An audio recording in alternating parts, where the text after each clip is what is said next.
There's something like 18 million sales jobs in this country. And roughly 10 million of those are going to disappear over the next 5 years. That's a bit of a downer to start a session. The good news is the jobs that remain are going to be very different, much more significant, much higher paid, and let's hope that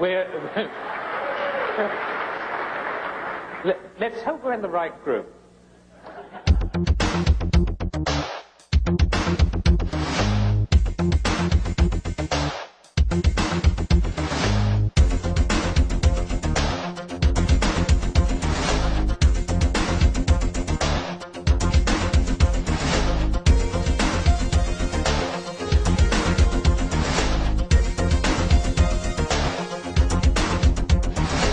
Neil Rackham became a hero to professional salespeople around the world with the release of Spin Selling, one of the most influential sales books of all time. More than half of the Fortune 500 companies now use sales strategies based on the Spin Selling model.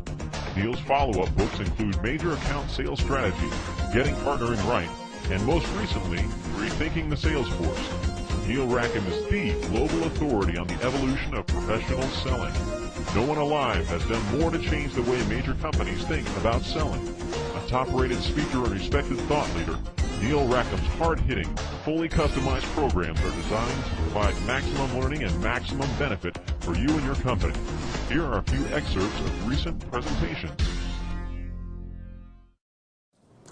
Now, I'm going to try to keep us all awake and alive by making my presentation very interactive.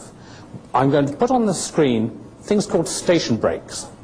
And whenever you see a station break, I'm going to invite you to turn to one or two people next to you, in front of you, behind you, and discuss the topic that's on the screen.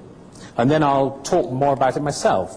Because I don't know how you learn. I can't learn by listening anymore. Maybe I'm just getting old or something. But for me, I learn by arguing the thing myself, talking about it, thinking about it. And that's what I'm going to invite you to do. So there will be a number of station breaks. And in fact, we should practice one right now. Here's the first one. And if you had looked at this question just a few years ago, you could very easily have said, oh shit, this is going to be a really long morning. Because could you possibly imagine a dumber question than what's the purpose of a sales force? But that's not such a dumb question anymore. I run a session for CEOs of public companies who are interested in sales and marketing issues. A couple of years ago, they were asking me questions like, how do we compensate technical and support people who are playing a role in the sale?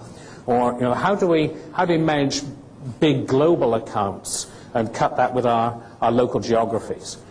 Questions like these are about how do we do a little bit better at what we're doing already. The last one I ran, the very first question was, do I need a sales force at all?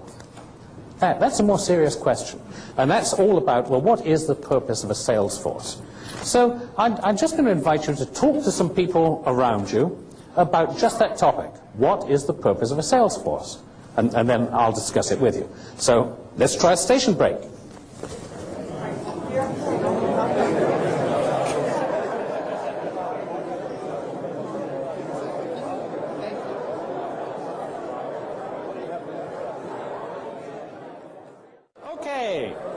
Okay.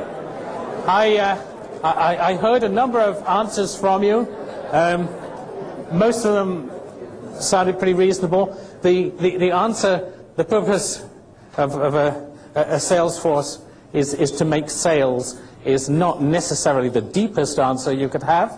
But hey, let's have a look at typically how people answer this question. It's to make sure the customer's got the right information about your products at the right time in order to influence a purchasing decision. Okay, let's look at another one. Convinces customers to buy from you by showing that you're better in some way. Differentiates you. Okay?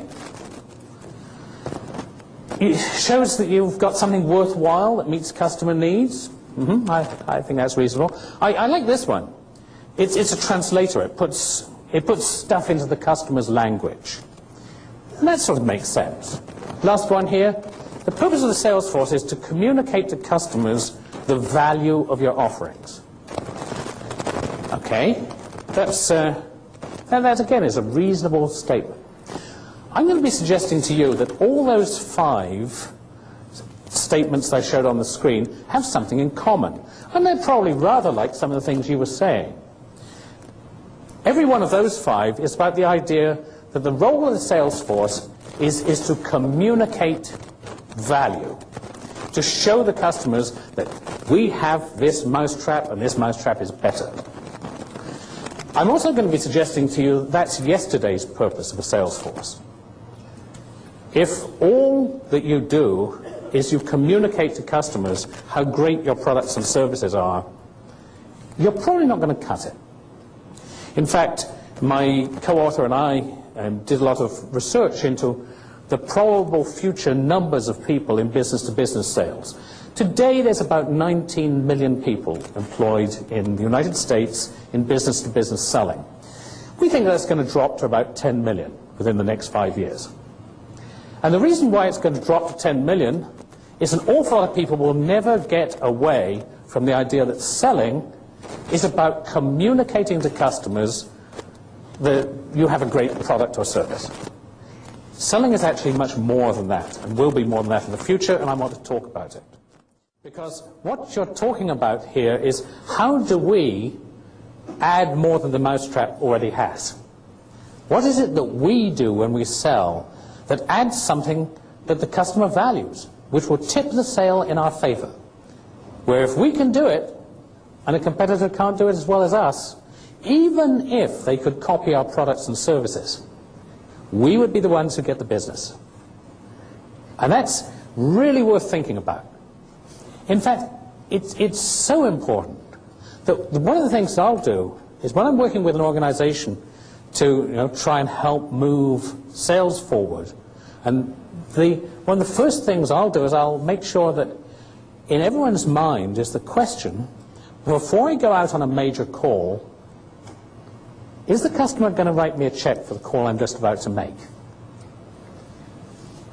What can I do differently which would have that customer saying, hey, that was valuable? Because that's our job nowadays. Our job is value creation. If we don't create value, if all we are is a talking brochure, we ain't going to get there. And you can see this very clearly when you do studies of customers. I'm one of these guru guys. So I've been out on sales calls, and I love to talk. And I'm there, and I'm talking about this, and I'm talking about this, and I'm talking about that. And afterwards I stop, and I think, hold on. What problem did I solve for this customer? How did I create value? Would the customer really have written a check for the call? I don't think so. I got carried away. And you can't do that in selling anymore. You've always got to be asking, how am I creating customer value? And the final piece of advice is the way you do it is by understanding your customers more deeply than ever before. That's why questioning skills are terribly important. The successful people in this marketplace have 2 kinds of skills. They're great at questioning and getting down to what's really happening in business terms with the customer. The second skill they have is the creativity of coming up with a solution. You're problem solvers. And the capacity to customize a solution for a customer is enormously important. If you can get a sticky solution, if you can get something that really answers the problem, and do it at an economic cost, that's the trick. And you've got to see your products and services as these are the tools that enable us to create customer value. Your job as a salesperson in the future is, I am a value creation manager. I'm creating value for this customer using our products and services, using the whole array of things that the organization can provide. I am marshalling these things to create customer value. That's the job of the salespeople. If your company is ready to get serious about playing to win in today's marketplace, call about Neil Rackham today.